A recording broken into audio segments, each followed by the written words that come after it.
राधे राधे बच्चों। आज मैं आप लोगों के लिए लेकर आया हूँ कक्षा 10वीं का गणित भाग 2 प्रकरण 3, जो हमारे कक्षा 10वीं के लिए सबसे महत्वपूर्ण पाठ है। तो देखिए हम लोग क्या है, कक्षा 9वीं में वृत्त की त्रिज्या, वृत्त का केंद्र, व्यास, जीवा, वृत्त का बहिर्भाग, वृत्त का अंतर्भाग, इन सब के बारे में हम लोग अध्ययन कर लिए हैं। तो आप लोगों के लिए अब हम आए हैं कक्षा 10वीं का पाठ 3 लेकर, जिसमें देखिए प्रकरण है वृत्त। वृत्त होता क्या है, देखिए किसी स्थिर बिंदु से समदूरस्थ बिंदुओं के समूह को वृत्त कहते हैं। अब देखिए यह आपका एक वृत्त है। क्या है? यह एक वृत्त है। यह देखिए यह एक वृत्त है जिसका यह केंद्र हमारा दिया है। अब केंद्र से समदूरस्थ, यानी देखिए यहां से यहां, यहां सब समान दूरी पर है। यहां से सब समान दूरी पर है। जब सारे बिंदुओं को हम मिला देते हैं तब वह क्या बन जाता है? एक वृत्त बन जाता है। अब देखिए आगे क्या दिया है, उस स्थिर बिंदु को वृत्त का केंद्र, यानी जो स्थिर बिंदु है उसे हम क्या कहते हैं? वृत्त का केंद्र कहते हैं। अब दूसरा पॉइंट देखिए क्या है, वृत्त के केंद्र तथा वृत्त पर स्थित किसी बिंदु को जोड़ने वाले रेखाखंड को त्रिज्या कहते हैं। अब देखिए स्थिर बिंदु, ये हमारा स्थिर बिंदु है, यहां से हमने इसको जोड़ दिया, यानी ये हो गया हमारा OP। अब देखिए यह OP जो है वह वृत्त की त्रिज्या है, यानी कोई भी बिंदु से जब हम केंद्र को जोड़ेंगे तो जो बनेगा वह हमारा क्या बनेगा? त्रिज्या। तो एक वृत्त में हम असंख्य त्रिज्याएं खींच सकते हैं। देखिए यहाँ, यहाँ, यहाँ, ये सब हमारी क्या होगी? त्रिज्या होगी। तो एक वृत्त में हम असंख्य त्रिज्याएं खींच सकते हैं। तीसरा पॉइंट देखिए, वृत्त के केंद्र और वृत्त पर स्थित किसी बिंदु के बीच की दूरी को भी त्रिज्या कहते हैं। अब देखिए यहां से हम यहां कितनी भी दूरी जो होगी परिधि तक, उसको हम क्या कहते हैं बेटा? त्रिज्या कहते हैं। अगला पॉइंट देखिए, वृत्त के कोई भी दो बिंदुओं को जोड़ने वाला रेखाखंड जीवा कहलाता है। अब हम आगे देखिए जीवा, वृत्त के किन्हीं भी दो बिंदुओं को जोड़ने वाला रेखाखंड उस वृत्त का जीवा कहलाता है।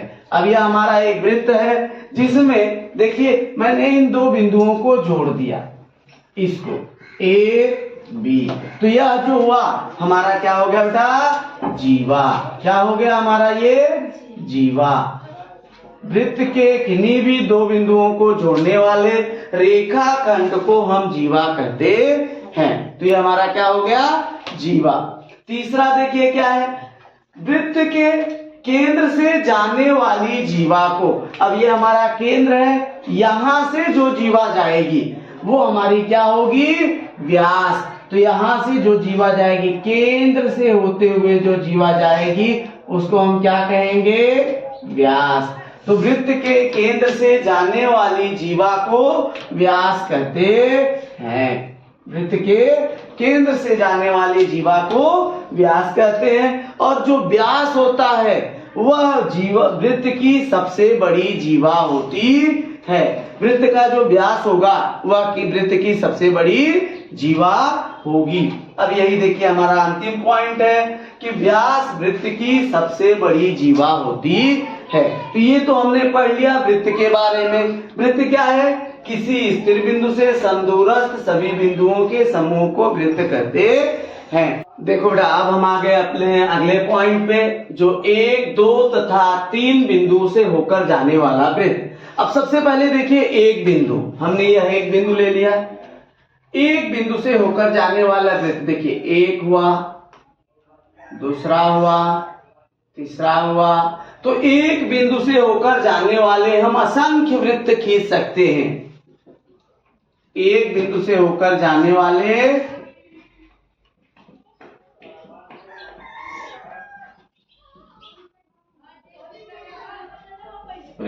तो एक बिंदु से होकर जाने वाले हम लोग देखिए, एक मैंने यहाँ बिंदु लिया O। अब यहां से देखिए एक वृत्त, दो वृत्त, तीन वृत्त, यानी हम त्रिज्या की दूरी बढ़ाते जाएंगे, वृत्त बढ़ता जाएगा। तो एक बिंदु से होकर जाने वाले असंख्य वृत्त खींचे जा सकते हैं।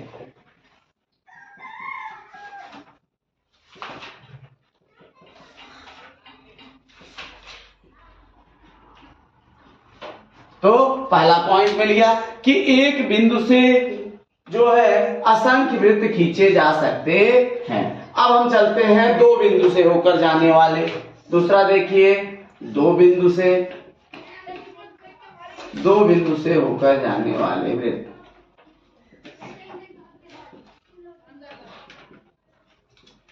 अब देखिए, एक बिंदु मैंने यहां ले लिया A, दूसरा बिंदु मैंने यहां ले लिया B। अब सबसे पहले हम इसको क्या करेंगे, रेखाखंड AB को हम मिला देंगे। देखिए मैंने मिला दिया।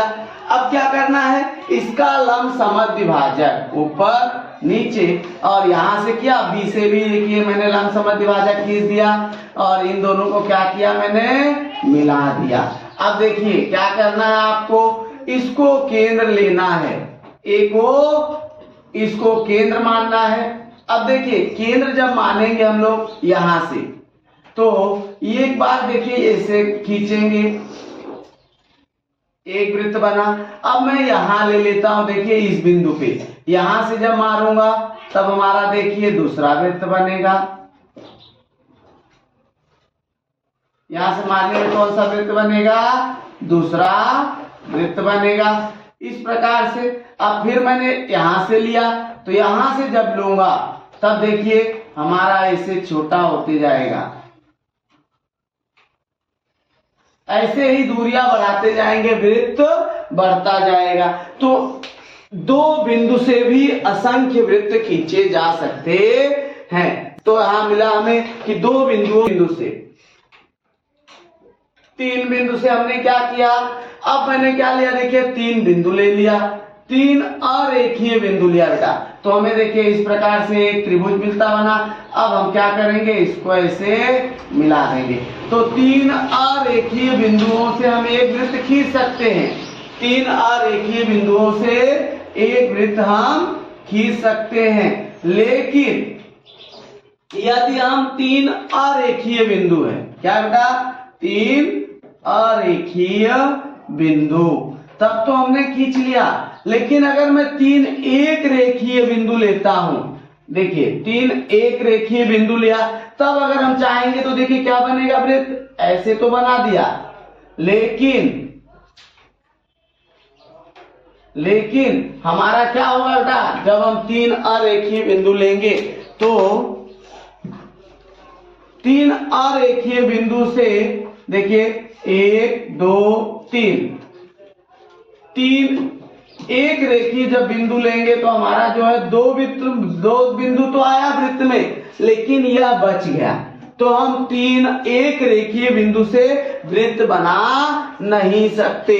तो अगर तीन एक रेखीय बिंदु है, तीन एक रेखीय बिंदु है, तो उससे कोई भी वृत्त बनेगा नहीं। लेकिन अगर तीन अरेखीय बिंदु है तो उससे एक वृत्त हमारा बनेगा। अब हम आ गए आपके लिए तीसरा पॉइंट लेकर, वृत्त की छेदन रेखा और स्पर्श रेखा। यह देखिए आप, सबसे पहले यह एक केंद्र वाला वृत्त है, जिसके बाहर वृत्त से देखिए एक केंद्र वाले वृत्त और रेखा L में कोई संबंध नहीं है, तो इसमें कोई भी संबंध नहीं। अब हम आ गए दूसरी आकृति में, देखिए B केंद्र वाले वृत्त में रेखा M है, जिस पर एक सामान्य बिंदु P दिया है। रेखा M एक बिंदु P है, जो वृत्त को B केंद्र वाले वृत्त को रेखा M P पर स्पर्श करती है। तो यह जो है स्पर्श रेखा है। रेखा M क्या बेटा, रेखा M यह स्पर्श रेखा है। यहाँ पर P पे क्या कर रही है, स्पर्श कर रही है। अब हम तीसरे पॉइंट पे आगे देखिए, C केंद्र वाले वृत्त में रेखा N है, जो वृत्त को दो सामान्य बिंदुओं पर छेदित कर रही है। देखिए बिंदु Q पर और बिंदु आर पर, तो इसको हम क्या बोलेंगे, छेदन रेखा। यह हमारी स्पर्श रेखा हो गई, और रेखा यन यह छेदन रेखा है। अब देखिए छेदन रेखा क्या होती है, वृत्त को दो बिंदु पर प्रतिच्छेदित करती है। तो रेखा यन यह बिंदु Q और बिंदु R पर प्रतिच्छेदित करती है। तो देखो बेटा, अब हम आ गए अपने अगले, यह प्रमेय दिया स्पर्श रेखा त्रिज्या प्रमेय। क्या है, वृत्त के किसी भी बिंदु से होकर जाने वाली स्पर्श रेखा। तो देखिए सबसे पहले हमने क्या किया, एक वृत्त बना लिया, या हमने वृत्त बना लिया। अब वृत्त से होकर जाने वाली स्पर्श रेखा, उस बिंदु को केंद्र से जोड़ने वाली, अब हमने इसका केंद्र बिंदु O ले लिया। अब त्रिज्या पर लंब होती है, यह हमने देखिए क्या दिखा दिया, यह इसकी स्पर्श रेखा है। क्या बेटा, यह इसकी, अब हमने क्या लिया, हमारी हो गई स्पर्श रेखा। अब इसका बिंदु देखिए, वृत्त के किसी भी बिंदु से होकर जाने वाली स्पर्श रेखा, यह रेखा L है जो बिंदु P से होकर जा रही है। तो हमारा दत्त क्या हो गया, दत्त हो गया O के बिंदु O केंद्र वाले वृत्त में, बिंदु O केंद्र वाले वृत्त में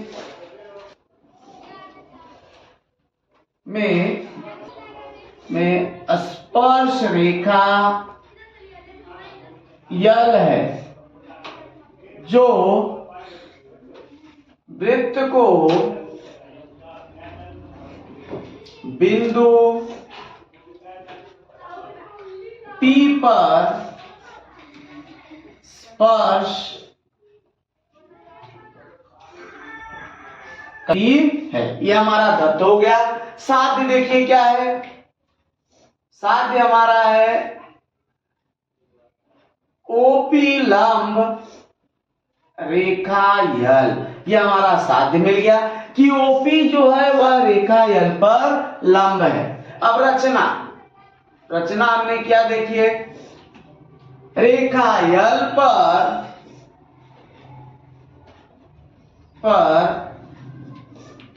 बिंदु P के अतिरिक्त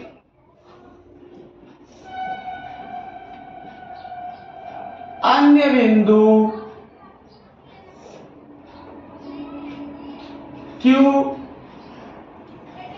लिया। यह हमने देखिए रचना किया, यहां पर एक बिंदु हमने Q ले लिया बेटा। अब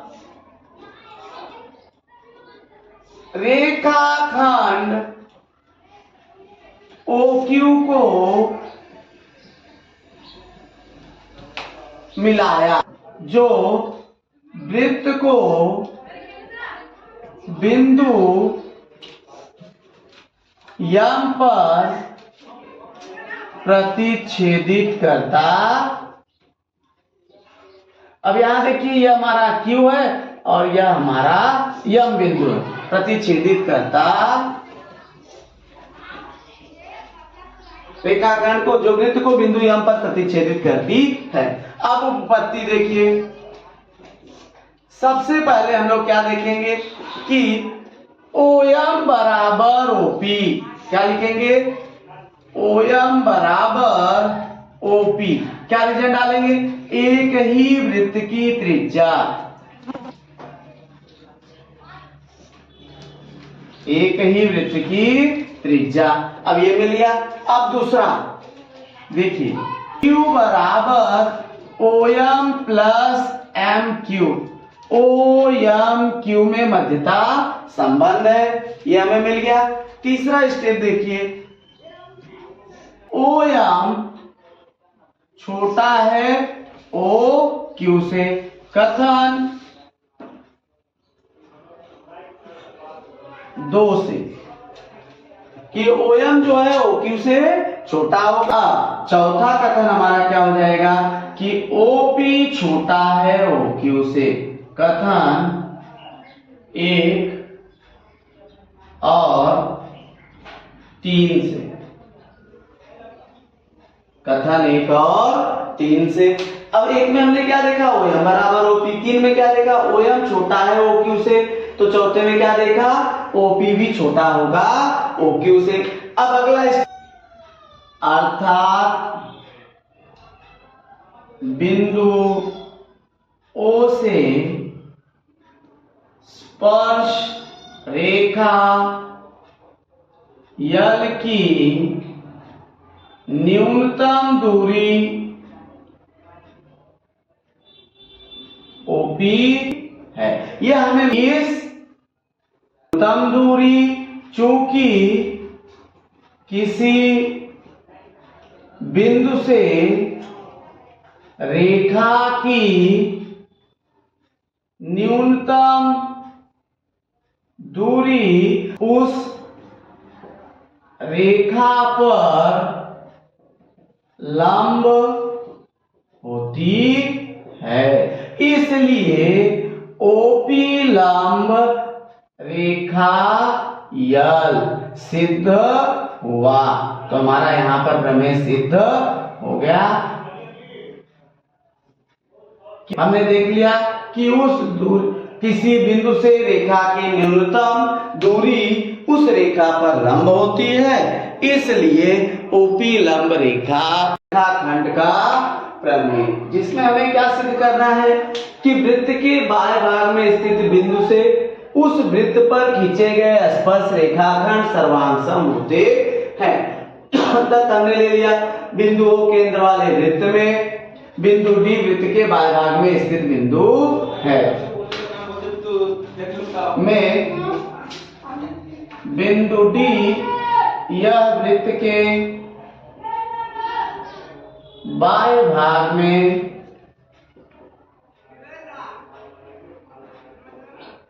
स्थित बिंदु है। DP तथा DQ स्पर्श रेखाखंड है, ये हमने ले लिया था। आगे देखो साथ क्या, DP सर्वांग DQ क्या दिया है, रेखाखंड परस्पर सर्वांग होते DP सर्वांग DQ। अब देखिए पहला, ये हमें कृति दिया है, क्या बेटा, कृति है। कृति में हमें कुछ दिया रहता है, कुछ हमें अपने मन से करना रहता है। जो बोर्ड के एग्जाम में हमारी कृति 2 नंबर के लिए 2 प्रश्न आता है और 3 नंबर के लिए 1 प्रश्न। तो 2 नंबर के लिए 4 और 3 नंबर के लिए 1 प्रश्न आता है 3 नंबर का। तो हमें 2 नंबर के लिए 3 प्रश्न दिए रहते हैं, 2 करना रहता है, और 3 नंबर के लिए 2 प्रश्न दिए रहते हैं, 1 करना रहता है। तो देखिए पहला, इसमें हमें क्या दिया बेटा, त्रिभुज PAD और त्रिभुज QAD में, त्रिभुज PAD और QAD में पहला भुजा PA सर्वांगसम, भुजा PA सर्वांगसम भुजा QA, क्या लिख देंगे, भुजा PA सर्वांगसम भुजा QA, एक ही वृत्त की त्रिज्या। दूसरा भुजा AD सर्वांगसम भुजा AD। अब देखिए ये दोनों में है, त्रिभुज PAD में भी है, PAD में भी भुजा AD है, और त्रिभुज QAD में भी भुजा AD है। तो इसको हम बोलते हैं सामान्य भुजा। क्या बोलते हैं बेटा, सामान्य भुजा। अगला देखिए दिया है कोण APD सर्वांगसम कोण AQD, APD AQD प्रत्येक 90 अंश, दोनों जो है देखिए 90 अंश का है, स्पर्श रेखा प्रमेय दिया है। तीसरा PAD, अब देखिए यह त्रिभुज भुजा भुजा कोण, लेकिन हमारा देखिए कर्ण सर्वांगसम हो गया, भुजा सर्वांगसम हो गई, तो इसको लिख देंगे हम लोग कर्ण, क्या लिख देंगे हम इसको हम लिख देंगे, देखिए बेटा, कर्ण भुजा कसौटी प्रमेय से। ये हमारा मिल गया कि कर्ण भुजा कसौटी प्रमेय से बराबर हो गया। अगला, अब हमें क्या मिला, देखिए भुजा PD DP सर्वांगसम भुजा, जब दोनों सर्वांगसम हो गए त्रिभुज तो उनकी संगत भुजाएं क्या होती हैं? सर्वांग सम होती हैं। तो यहां लिखोगे सर्वांग सम त्रिभुज की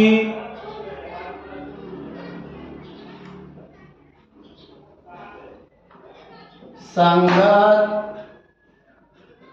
भुजाएं, ये हमारा मिल गया सर्वांग सम त्रिभुज की संगत भुजाएं। अब हम चलते हैं अगले प्रश्न पर। सर्वांग सम त्रिभुज की संगत भुजा, ये हमें मिल गया, तो ये हमारा प्रमेय सिद्ध हो गया। अब हम